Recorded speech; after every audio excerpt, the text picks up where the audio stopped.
Vi lagde mange hull i båten for å føre frem ledninger til ekstra lys LED-barene, Lumen, som jeg gleder meg til å få opp, og kamerakabelen, altså nettverkskabelen til IP200 er det vel det heter, Raymarine kamera. Nå er alt fikset bortover her, alt er tett igjen, så nå er det bare inspeksjonsluka vi har lagd som skal tettes med et lokk. Det ligger en gummipakning inni der. For at det skal holde helt tett skal man smøre den med hvit syrefri vaselin. Og så selvfølgelig Tech7 eller Sika rundt ringen og på skruene. Så det skal jeg gå i gang med nå, men jeg har ingen til å holde kamera, så jeg tror det blir uten filming.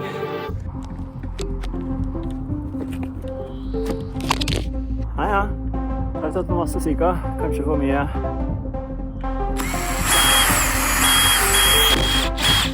Ja, det nærmer seg. Nå har vi fått på plass selve ringen. Nå må vi tørke av dette, så må det ikke lime igjen luka. Ja, så det er mye som kan gå feil. Og så når vi skal sette i skruene, så må vi gjøre akkurat som på bilhjulet i kryss, sånn at vi ikke skrur ned en side helt først. Da er ringen på plass. Da er det bare om å gjøre å tørke av skruene godt, sånn at ikke de limer lokket fast. Og får vi ikke overskytende rundt her. Det ser bra ut.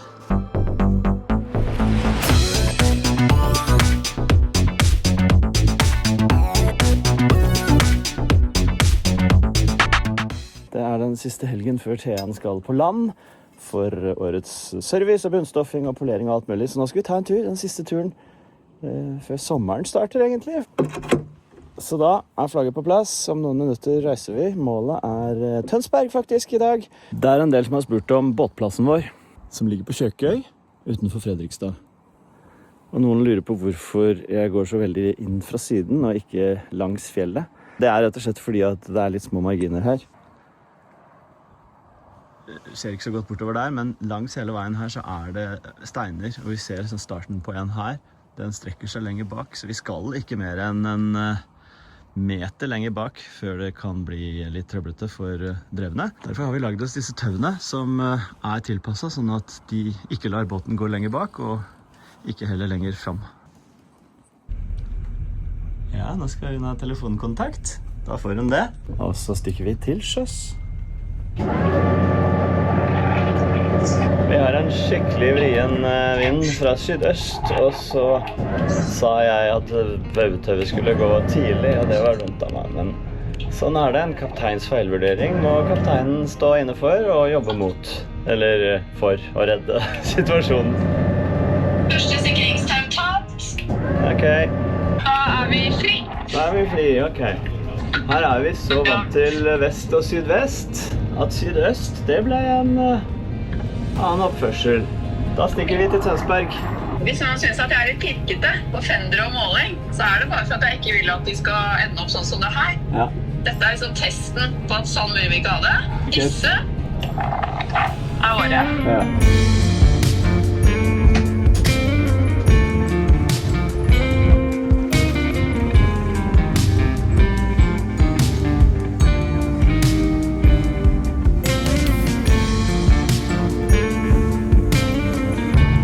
Her i Vestfold, der er Mågerø.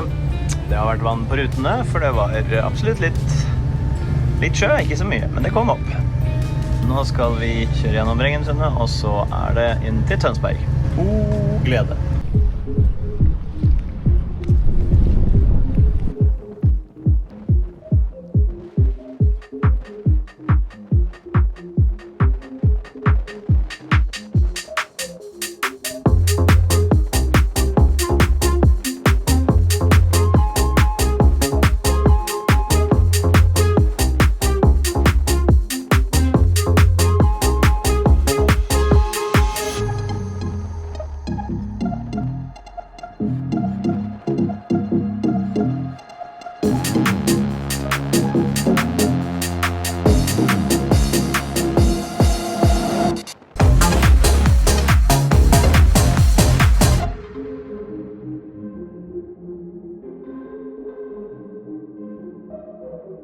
På denne turen tror jeg det blir litt sånn ordn og fix. Dette er den samme takluka som brukes på Viknes-båtene. Jeg tok kontakt med Viknes og sa at jeg ønsket å lære meg service på luka mi, og de var kjempehyggelige som alltid.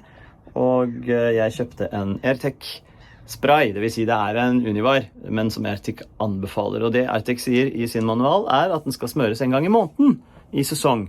Det har ikke jeg gjort, jeg har ikke smurt i det hele tatt, så nå skal jeg gjøre det.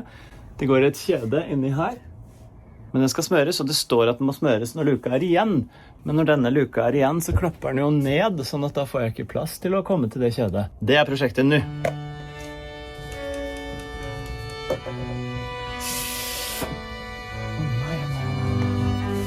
Hvis du lurer på hva som skjedde, så var det rett og slett mye gammel smøring oppi der. Så det spruta over, og selvfølgelig ned der. Og det olje, så det sliter jeg vel med.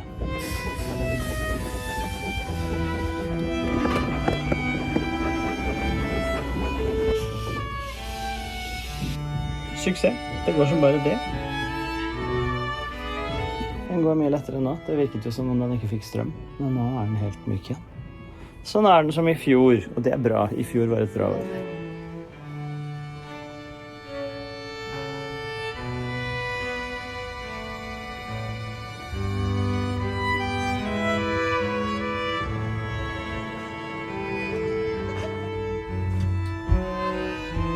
Vakker dag i Tønsberg. Det jo stort sett alltid vakkert her, men i dag været fint også. Står litt på planen i dag også. Noen gjøremål det alltid. Og nå begynner det å nærme seg sommerferie, så nå det viktig å få gjort unna det som skal gjøres, sånn at ikke ferien starter med masse jobb.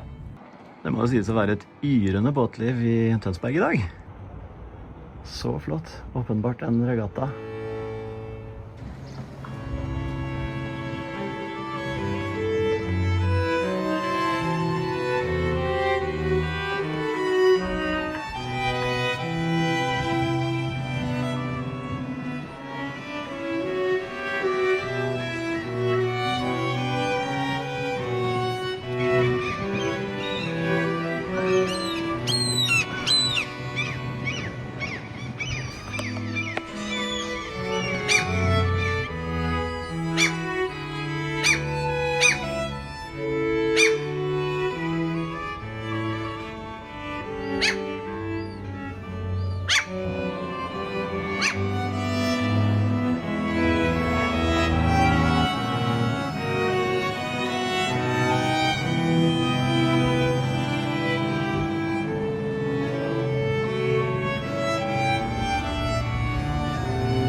Vi ombord på kysten, og her det uteservering på dekk.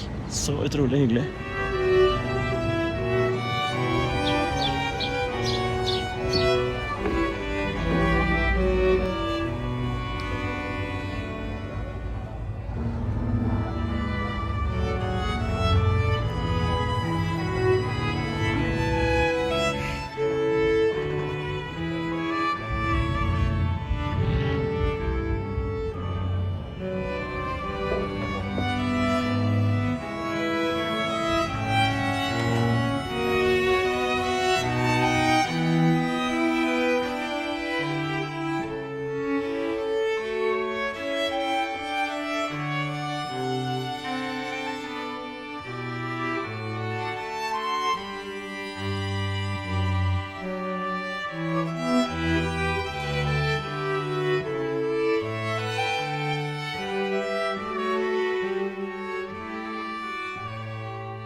For noen uker siden så vi at Billy hjalp meg å perforere båten. Vi lagde mange hull, vi trakk fram kabler til LED-bars som skal monteres oppe foran.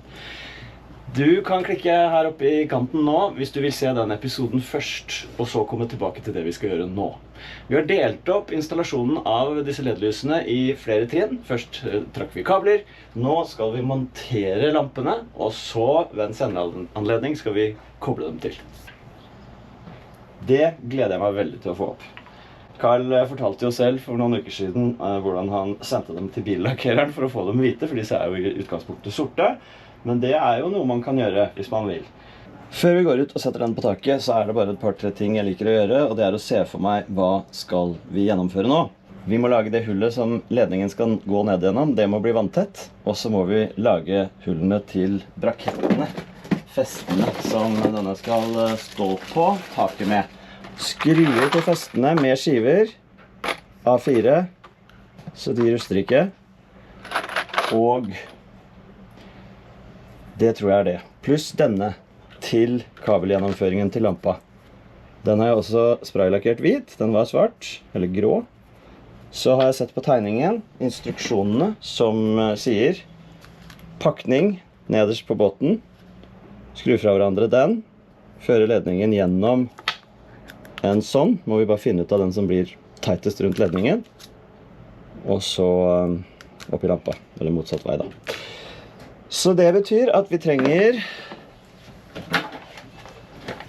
bor, kanskje et metermål, jeg vet ikke, drillen,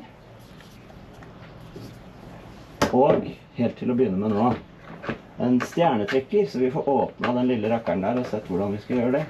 Og da er jeg spent, siden jeg har lakkert den, om den...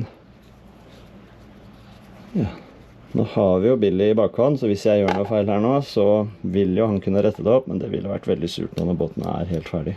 Så da, ut fra lappen, den riktige pakningen, så da tar jeg den bare helt inn til kontakten. Sånn. Og da antar jeg at det må bli veldig tight. Som for eksempel den. Men det må vi ta i riktig rekkefølge, så først må vi jo ha ut den som sitter der, går jeg ut fra. Det gikk veldig greit. Ja, der satt den. Det går akkurat. 6 millimeter. Dette kommer til å ta tid, for den skal helt opp dit. Vi får prøve å dytte det sammen når vi kommer opp der. Sånn. Da er fidusen den at det blir ganske tett der, og så blir det helt tett med den, og så fester man den med den, og har pakning med den. Skal jeg begynne å bære noe ut, eller? Ja, det skal vi da. Ei, captain. Da skal vi se hvordan vi skal gjøre dette. Da åpner vi her først. Den sitter nok. Og det er bra. Se. Her er det fremdeles sånn fett igjen. Det er bra. Og tørt og fint. Ja, det har ikke kommet noe vann nedi her, og det er bra. Her ser vi, her ligger jo ledningene.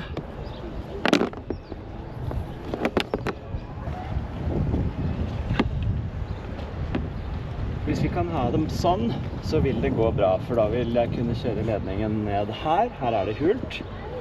Og ha denne rett der. Og så vil jeg rekke den sånn at jeg akkurat får avmantlet og koblet sammen disse. De kritiske tingene nå er jo bare å få lagd hull til festene. Skal vi ha den sånn? Eller sånn? Vi må jo ha den sånn. Absolutt.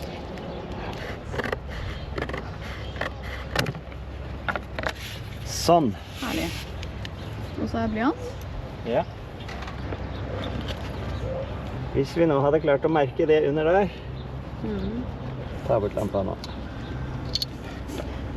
Da vet vi... Blyanten er der.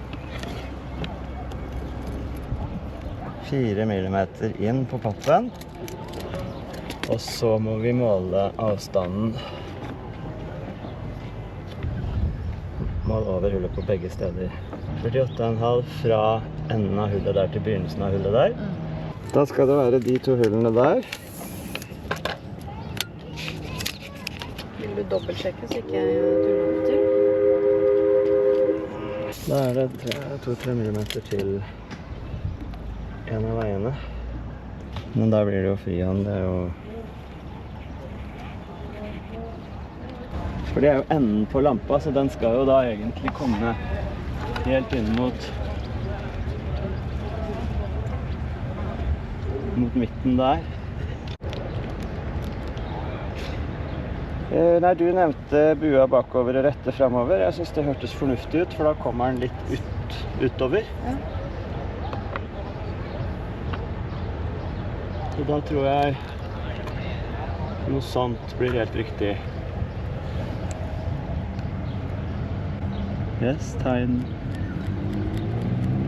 Bra. Det hullet blir det.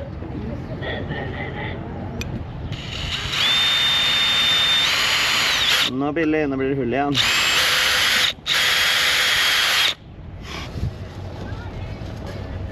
Og vi var enige om at den skulle være buet bakover, var det vi sa nå?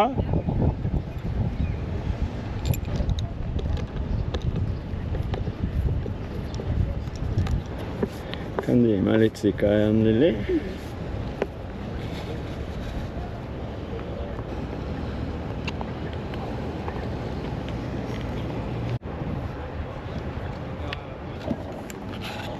Så må vi lage det hullet der.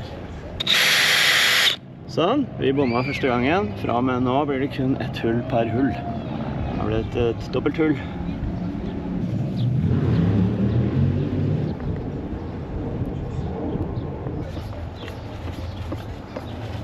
Grunnen til at vi gjorde dette med det hull nummer 2 var fordi at vi hadde feilberegnet avstanden fra luka, sånn at vi fikk ikke justert lampa i høyderetningen.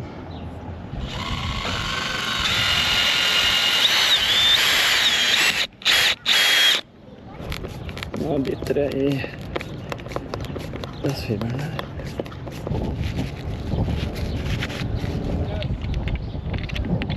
Da trenger jeg den Umbracoen.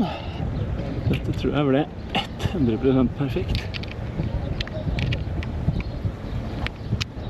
For nå kan vi jo faktisk, nå kan det jo vandre ganske mye også. Nå går ikke den noe sted, altså. Kommer det til å bli en drøm å legge til?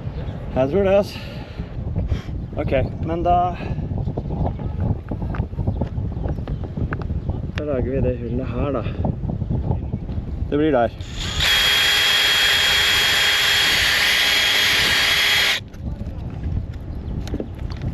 Nå tar jeg bare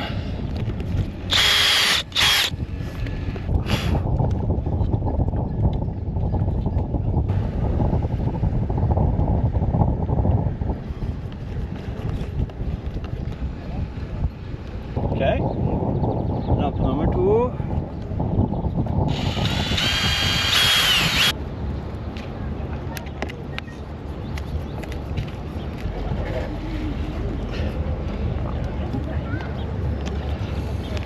Sånn.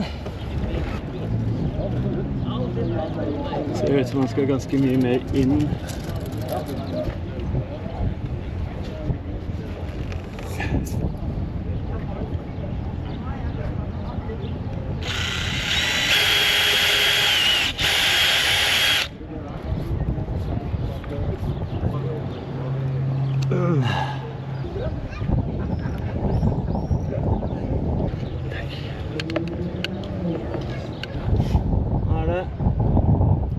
Til med Umbracoen.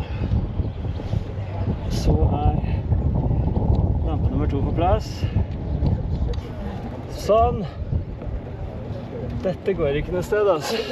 Ja, det er fint. Det er litt forskjellig vinkel på dem, men det må vi nesten stille inn når vi skal skru dem på. Så ser jeg Lilly om det er enig i plasseringen.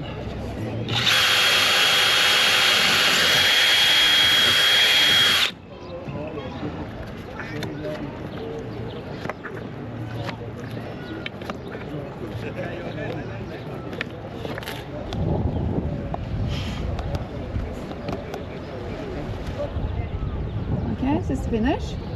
Siste finish. Nå skal vi legge sammen ledningene, og så skal vi ta koblingen en annen dag. Et steg av gangen. En suksess av gangen, får vi kalle det.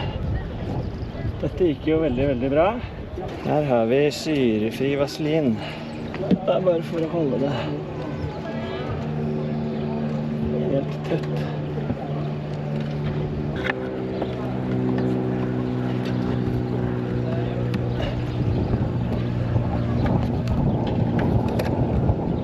Sånn ble det.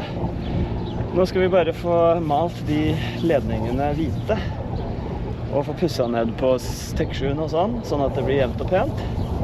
Så kommer det der til å bli helt kult. Da ser det altså slik ut forfra og slik ut ovenfra.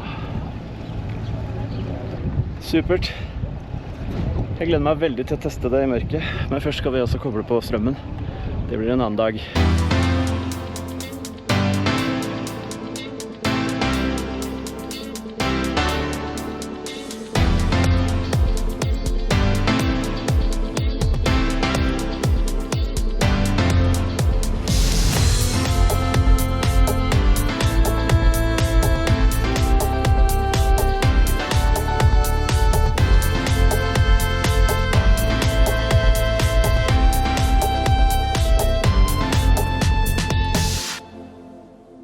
Jeg har prøvd meg på Multifoam Cleaner. Jeg kjørte jo en stripe her med olje da jeg smurte takluka vår.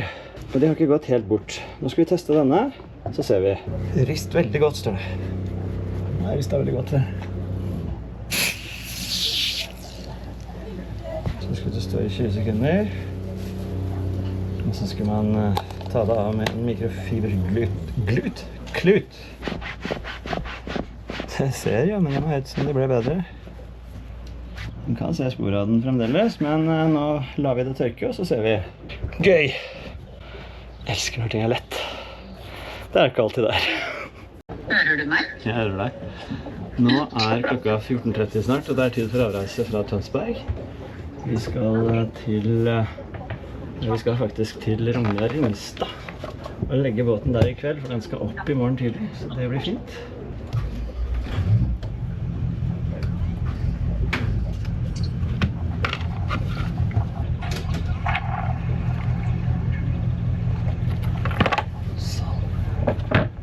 Så har jeg ett tøver på gutten foran. Ja. Og så tar Herman bak. Ja. Ja.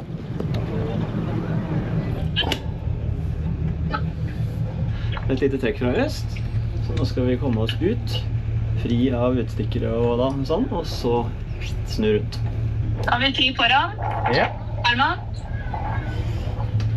Ok, Herman. Ja. Ja, ta den du. 2,5 meter til bak, eller den utstikkeren. Ja. Det er 5 meter til båten bak. 5 meter til båten bak. Ja. Det Hvilken ligger jo bak? en inn ut. Ja. Alt fint bak. Da er vi god, da. Ja. Da forlater vi altså Tønsberg Gjestehavn. Her ble det ikke noe sanitæranlegg-test, for det har vi gjort før, 2 ganger tror jeg, så det finner du i serien vår på kanalen til Sjøs med Lilje og HC.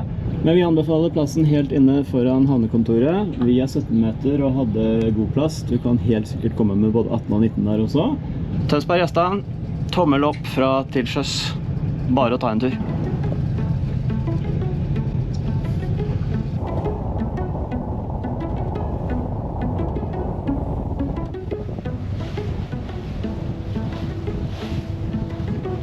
Her på innsiden Nøtterøy så ser vi også enkelte steder at det ikke stemmer helt overens fartsgrensene i kartet og fartsgrensene på land.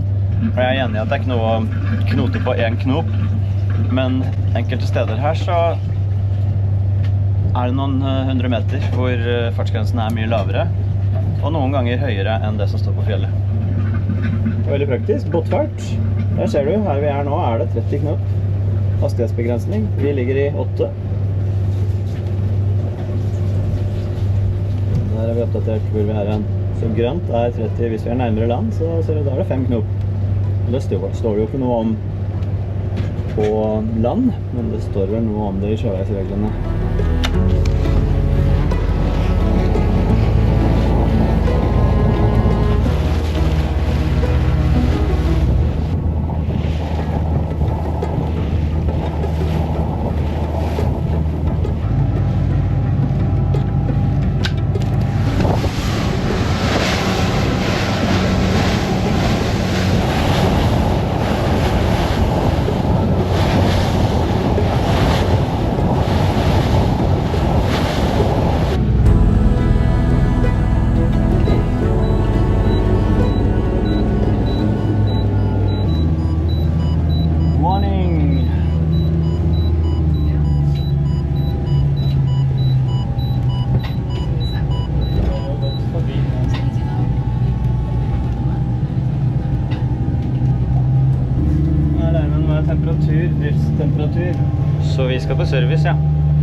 this is Norwegian Coastal Radio South.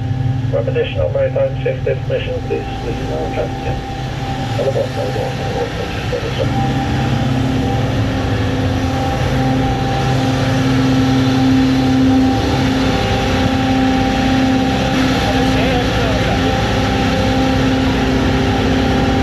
Det blir litt hektisk. Alarm, usikkerhet rundt temperaturer, eksos, service i morgen, litt sjø.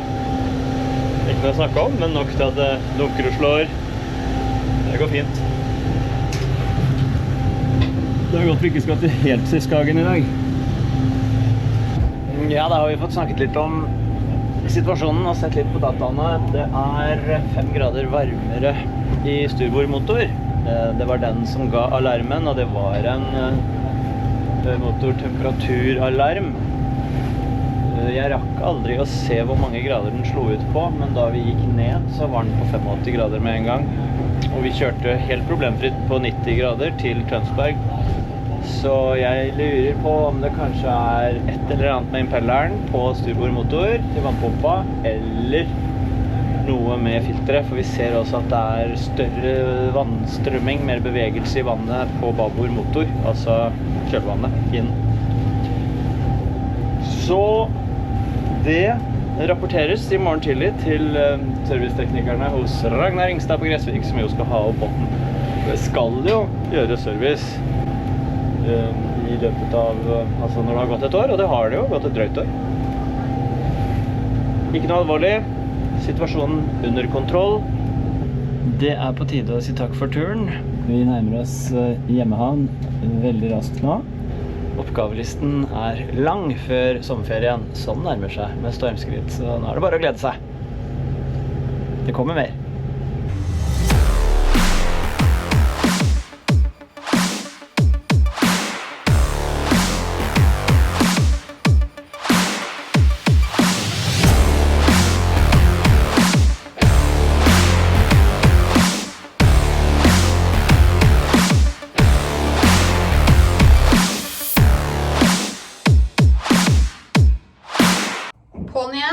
Neste steg, makeratorpumpe, maceratorpumpe. Jeg har lært det, og så husker jeg ikke. Det er septikpumpa. Den vi byttet i vinter. Johnson, dyr og fin.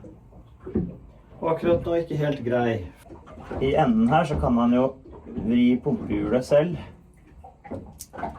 Og det gikk ikke, og så plutselig gikk det, så da vet jeg ikke om jeg fikk løsnet noe. Men jeg tror det sitter noe fast inni her.